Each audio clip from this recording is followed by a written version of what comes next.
Yeah, I know, this is weird for me too. I'm in the corner of my empty room that has a really bad echo in it. I'm very sorry if y'all can hear this echo, because for me it is really bad. It sounds like I'm screaming in a cave every time I talk, and it is very distracting. It's a mess right now, alright? The higher-ups told me that I'd be getting a new office soon that's more spacious and allows me to be more experimental, but it isn't done yet. And they took away my other office, so I'm stuck here with this basic setup. I hope I don't have to make videos in this area for too long, because man, it's tough. It really is. But personal life aside, welcome to 3 Random Anime. Today, the shows we're going to be reviewing today are Kobayashi Dragon Maid Season 2, Opera, and Talentless Nana. If you want to check out one singular review, you can use the chapters or the timestamps on the screen. With all that out of the way, let's begin.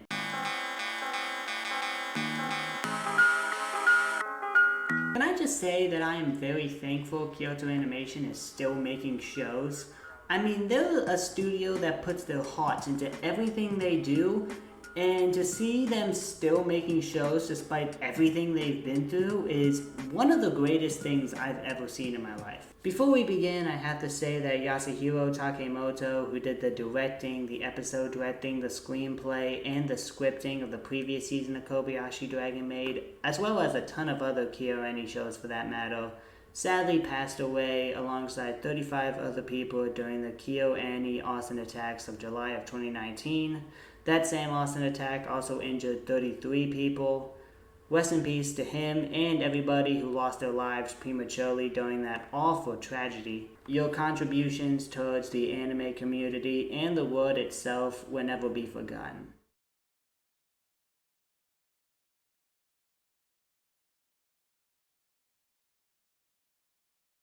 Story-wise, Kobayashi is mostly the same, but it does go more in depth with the characters. I mean, Toru's backstory was amazing, my god, and gave her character so much more depth than before. Seeing Toru's relationships with the other dragons in the dragon world was really fun, but also kind of sad to see, especially with Elma. Seeing how they met and how they had their falling out and where they're at now was really interesting. And of course we learned why the dragons got split up into different factions and why they're all fighting each other and how that affects Toru, who was born right in the middle of it.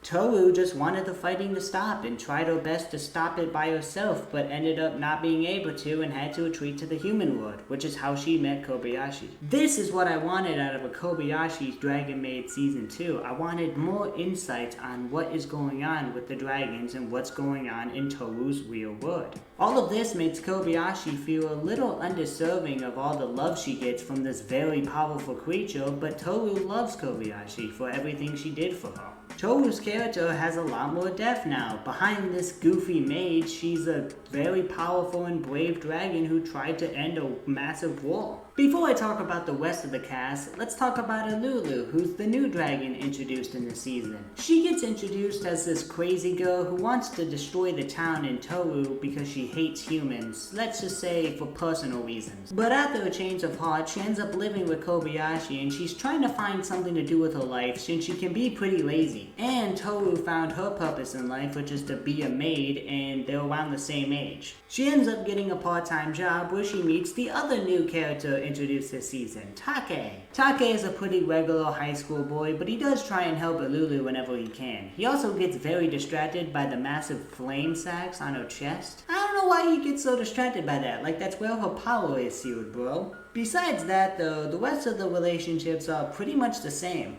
Kana and Saikawa's relationship is still as adorable as ever. Luca and Shota's relationship is also cute since they both benefit from each other. Luca was pretty lonely before meeting Shota, and Shota succeeded in his magical ritual thing. Alulu playing with the kids was pretty funny, and her relationship with Take is pretty cute as well. It's like a basic high school girl relationship. Fafnir and Takuya are gaming bros, and Elma seems to really be passionate about making Kobayashi's place a little easier on her. I do love how every dragon seems to have a human that accepts them. Toru has Kobayashi, Kana has Saikawa and her friends, Alulu has Take and Kobayashi, Fafnir has Takuya, Luca has Shota and his family, and Elma... I guess Elma has the workplace? Man, I'm sorry, Elma. My point is that it's nice to see two species that are supposed to be at war with each other and hate each other bond so well. That's probably the best part about Kobayashi as a series, is the fact that the characters have very genuine and very real feeling relationships. The animation is incredible. I mean, my god, I didn't think it could get much better than the previous season, because the previous season had pretty good animation too, but it feels like it got turned up a notch. The new director, Tatsuya, did a really good job with this show. I mean, you can tell from episode 1 with the fight with the Lulu, that fight is amazing. Especially for a slice of life show. Like, finally the soundtrack is just as good, if not better, than last season. The intro, it keeps on getting stuck in my head, that sing along, ba-da-da-ba-ba. That part keeps on getting in my head and it won't leave. But it's one of those good tracks to have stuck in your head because it's actually a pretty good song. It does have the Nishi show animation at the beginning, you know, when they zoom in and then it cuts to another thing and then it zooms in and then it cuts to another thing and then it zooms in. It has kind of that. That's also in Nishi show's opening. It does make sense because the director also was on Nishi show. Is it really a big deal that a KyoAni show rips off a KyoAni show? Dragon Maid Season 2 is damn near phenomenal. Great show, great everything. If you like slice of lives, this is a must-watch for me, in my opinion. Like, if you like slice of lives, this is definitely a must-watch show for you, because it's one of the best out there currently. Hopefully, it doesn't take 4 years for a sequel again. Yo! Well, I certainly wasn't expecting this. I went into this show thinking that this was just going to be a nice show about Appa with some nice comedy and cute characters, but nope. Let me just say this before I review. If you are at all sensitive or don't like hearing about any of these topics that are on screen right now, I recommend you skip this one. Appa Girl is a story about theater, where you have a bunch of these girls who go to an all-female girl theater school thing to try and become top actresses for the Coca troupe. Sounds cute enough, yes, but don't get baited. Don't get baited now. What this show really is about is the characters and what they have to go through in order to become a top actress. Now, as someone who knows nothing about theater, I think I watched Romeo and Juliet once in my life, and I just don't remember anything about it. I was a little worried about how my lack of knowledge would affect my enjoyment of this show, but Appa Girl does a really good job in explaining what is expected out of the actresses and what are the rules of Appa. And after learning all of that, I've come to the conclusion that being in a theater probably fucking sucks. The last thing I was expecting from this show was a realistic, grounded portrayal of what a young actress might have to endure in order to become a top actress. And my god, some of this shit is brutal. Like, really messed up. The show isn't all sad and depressing though. Like, there are some funny moments with the cast, some cute moments with the cast, of course, some really cool acting moments. But when this show wants to get sad, oh man, it gets sad. Let's talk about the two main characters. So Asa is a big, tall, beautiful ball of sunshine. She wants to play Lady Oscar from Rose of V-Word. I'm not even gonna try to pronounce. However, Lady Oscar is usually played by someone shorter, and because Soasa is so tall, it'll be tough to get her that role. She also stands out because of her height, and many actresses try not to stand out. It's like a rule. However, despite all of the nevers that are being told in her life, she'll never get to play Lady Oscar, she'll never be this, she'll never be that, she tries to not let it bother her though, which I like. The other main character is Ai, who's the complete opposite. She's very quiet, very robotic-like, and she tries not to make a ton of friends. She also hates men. Like, I want all men to die kind of hate. Yeah, viewers may get turned off by this sexism, but there is a good reason as to why she cut herself off from all men, and that's because she had a really creepy stepdad to, put it in simpler terms. It's also why she acts as robotic as she does. Her mom never really loved her and only cared about her own self-image and left her with a guy who she found on the street, and the kind of guy who forced a kiss on an 8-year-old. What the fuck? And we're lucky that's all he did. There could have been a chance for a lot more shit to happen to 8-year-old Ai here. We're lucky a kiss is all that happened. Man, what's up with these piece of shit parents? Like, what the hell? Honestly, one of my favorite things about this show is the relationship between Ai and Sawasa, because, yeah, they're complete opposites, but it's kind of like a you fill for what I lack kind of thing. It really was cute seeing how much Ai grows. I mean, she's even able to be in a conversation with a guy. That's pretty good growth. Besides that, this series does put a spotlight on some of the side characters, and these characters go through some really rough stuff. Like Ayako over here. She got called fat by one of the teachers to attempt to have her grow a backbone. You know, it's all fine and dandy until she forces herself to throw up so she can lose more weight. Which is the main thing about this show. The opera requires these girls to look their best. And that basically means the girls have to look perfect. They can't be too tall, they can't even have the slightest bit of fat. It's not like Ayako was Anko or something. And as we saw in Hoshino's case, the actresses cannot allow themselves to have even a bit of tan. They have to be as pale as possible. Forcing these teenage girls to try and embody a perfect image is going to lead to a terrible time, as we saw with Ayako. We're lucky Ayako had the music teacher to help boost her confidence and help get her back on the right track, because without that, she would have probably been a goner, and that great voice she has would have probably been wasted. But there are some characters that we have to hate. I already mentioned that one teacher, whose entire teaching method is basically saying to the kids, "You're fat. You're stupid. You're ugly. You're stupid. You're fat. You're stupid. You're ugly. You're stupid," in order to prepare the girls for criticism. I understand that, but is it really a good idea to call a girl who already has confidence issues fat? And then the teacher was surprised that she ended up doing what she did. Like, yeah, duh, you called her fat. There's also this girl named Hijui, who honestly I don't even hate that much because I find it kind of funny how she always hates on Sawasa. Like, why are you so mad? Stop being a salty bitch. There are some issues the characters face that aren't as deep as eating disorders or sexual assault, but they're still pretty relatable. Like Chika getting mad at her twin sister for getting a better role and also meeting their idol. And Kaoru, who constantly gets compared to her other family members who are also actresses. You can tell how much she wants to be a top actress. She's very determined to be a top actress. And her attitude towards acting is very serious. I really like the cast. It's the main focus of the show, and each character I feel you'll relate to in some way. I also liked how it seemed that every character had a major role, even like even the teacher characters seem to have a pretty big role in the story. Another great thing is the voice acting, my favorite being Ayako, because my god, this girl can sing. She's got some motherfucking chops. She's also got a pretty cute voice for Ayako's character. The animation has its good and its bad moments, like some of the shots look really good and then some of the background things just look not so good and distracting at times. Character design is also a little weird. Like, I love Ai's and Sawasa's designs. I think it fits their characters perfectly. But then the rest of the characters are just kind of generic, and the soundtrack is pretty fun too. Hey, so I'm an idiot and I forgot to talk about the Opera ending, so I thought I'd bring it up here towards the end of my review.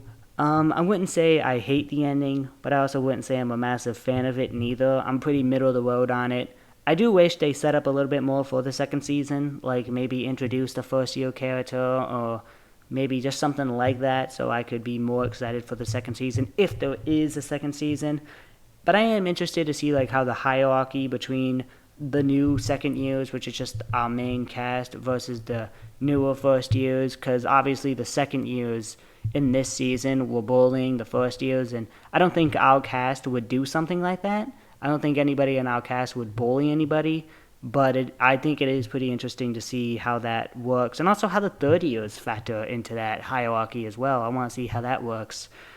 But, yeah, I wouldn't say I'm a massive fan of the ending. I wouldn't say I'm a hater of the ending neither. I'm just extremely middle of the road on it. And I do hope a second season comes out, because I don't like it when shows just promote a manga after the end of the first season, especially since the manga ended.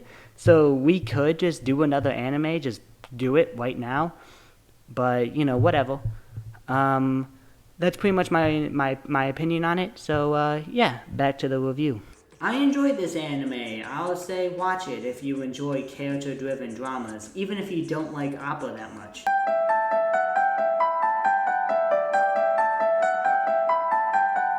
I know the show isn't from last season, but I just watched it recently and I want to talk about it, so it's here. Talentless Nana is a pretty alright show that got released last year.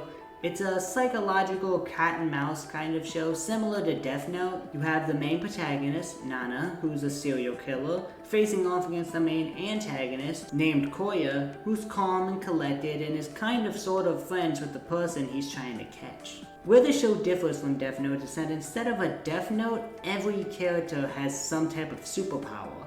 And Nana, who doesn't have a superpower, has to kill all the people with the superpower because the government sees them as some type of enemy against humanity. These kids with the superpowers are called Talenteds, by the way. So Nana must pretend to be a Talented in order to get close with all the Talented and to eventually kill them all off so that the enemy of humanity is taken care of. Meanwhile, the Talenteds believe that there are monsters threatening the world and that they are being trained to kill them. The government essentially makes the Talenteds believe that they're some type of protagonist in a shonen manga while they're actually the monsters themselves. I enjoy this plot. I'm a massive fan of Death Note. I've been a massive fan of Death Note since I first got into anime. So shows that have the same kind of style as a Death Note are shows I've always been a fan of. There are definitely moments in this show that will give you that same kind of vibe one would have while watching Death Note. For now, let's talk about the main character, Nana. I'm not gonna lie, it did take a while for me to start appreciating Nana's character. I didn't like the fact that every side character treated her as some type of queen who can do no wrong. But to steal a quote from the psychotic killer herself, people don't believe the truth, they believe people. And that quote pretty much describes her entire character throughout the first half of the show. She makes people believe she's this kind-hearted girl when in reality she's a psychotic murderer who's planning on killing them all. And every time Kyoto tries to bring something up, because people see her as this kind-hearted girl, nobody believes her. Because why would people believe Kyoto, who to them is this random guy who has these crazy conspiracy theories, when Nana is the leader of the class, she's a nice girl, and a lot of people like her. The side characters aren't dumb, they're just really arrogant and have god complexes. Now, some of these side characters are so arrogant, they even tell Nana the weakness to their power. They just straight up tell her what their weakness is, because they're so confident that they can't be beat. It really does make sense to me why they're so confident that they can't be beat, because they're being bigged up by the government as these protectors of the world, going up against these evils of humanity. They're being bigged up, and of course they're feeling a bit big-headed about it. My only issue with Nana's character is that she never really questioned the government, which is weird because even after seeing that some of these characters aren't that bad of people, she still kept on killing them. It made me think that she was actually a psychotic killer.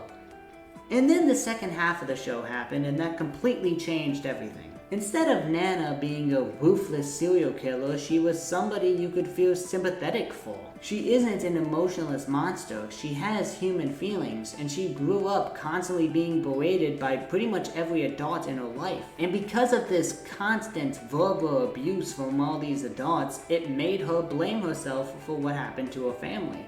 Even though, again, it might not have been her fault. And she's doing all this for a pretty good cause. And at the end of the day, she was just being manipulated by the government. That second half made her a much more interesting character in my opinion.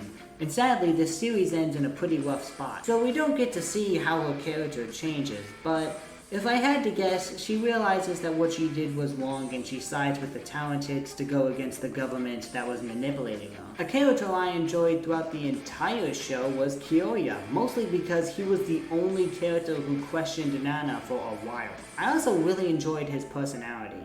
He's very calm, very collected, very serious looking, but he does have some pretty funny comedic moments at times.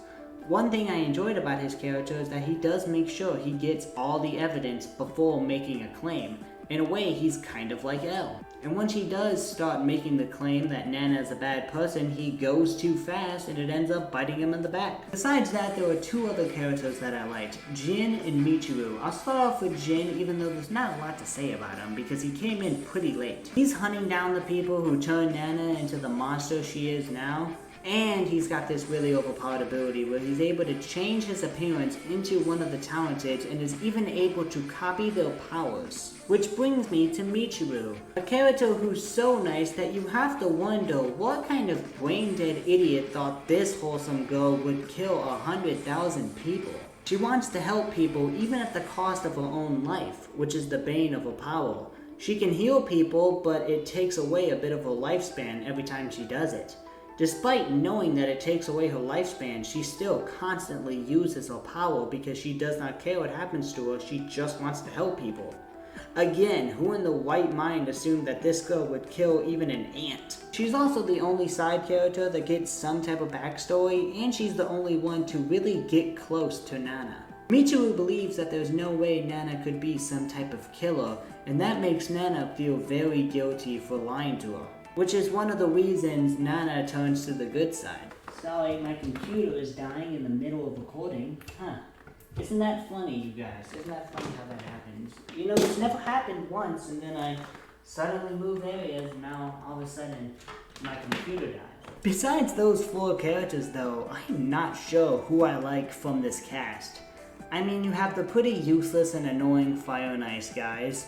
You have Tsunkichi, who has an interesting power of being able to see the future through photography when he sleeps, but that gets immediately ruined when he tries to use that power to blackmail Nana into being his girlfriend. Like, dude, you have the power to see the future through photography. You can see your death through the photos when you sleep. When you meet Nana, you can see what she does to you. Why aren't you showing these pictures to people? You can even see the previous people's death. Like, show these to people. Even if they don't believe you, there's no way somebody wouldn't at least think of it as a possibility that maybe Nana is trying to kill them. Nunao and Yuhei died too early to even be important. And then you have Yuka.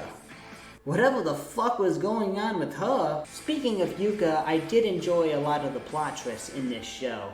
They were consistently making me pretty surprised. The first episode plot twist is kind of ruined though because it has the reputation of having a plot twist in the first episode, but the rest of the plot twist should be able to get you surprised. There were a few things that aren't that good about this show, such as the animation just overall being meh. I did like the screen turning red whenever Nana would have her inner monologues and blue whenever Kyoto would have his inner monologues. Death Note did a pretty similar thing, and then when Jin is introduced and we get that nice touch of green, ooh, that just shows you that this guy isn't fucking around. That was pretty fun, but overall, the show doesn't really stand out animation-wise. I do like the character design though. Nana with her fun, cutesy design, which just contrasts her psychotic personality. And she also continues the trend of pink-haired girls being freaking crazy for whatever reason. Similarly, you have Yuka's design, which does the exact same thing. She has a very basic tomboyish design, but that's just to hide how sadistic she really is. Meanwhile, Michiru's design perfectly matches her,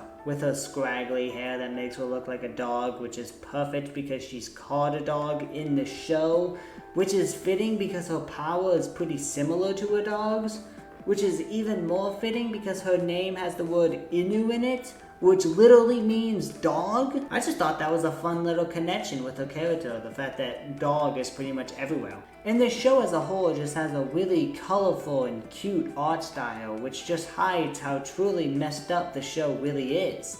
I almost feel bad for ruining the show for you guys because it kind of spoils the surprise. This show is just a really slow build. The show may get boring and the characters may seem dumbed down, but that's just building up to the much more interesting story, which is what this show is actually about. Which is about a group of oppressed teenagers with superpowers going against the government body, with Nana being caught in the middle. It's a shame we didn't get that plot because the show ends right before it seems to get there. Now, hopefully we get another season so that it's not another anime that ends right before the show starts to really get interesting. But if you're not a fan of slow builds, then you might not be interested in this show. In conclusion, Talentless Nana is a pretty good show with a lot more going on than meets the eye. So that's 3 random anime. I hope you guys enjoyed, and I hope you guys check out some of these shows. I'm a pretty big fan of all of them. That's pretty much all I got. 3 random anime. Goodbye.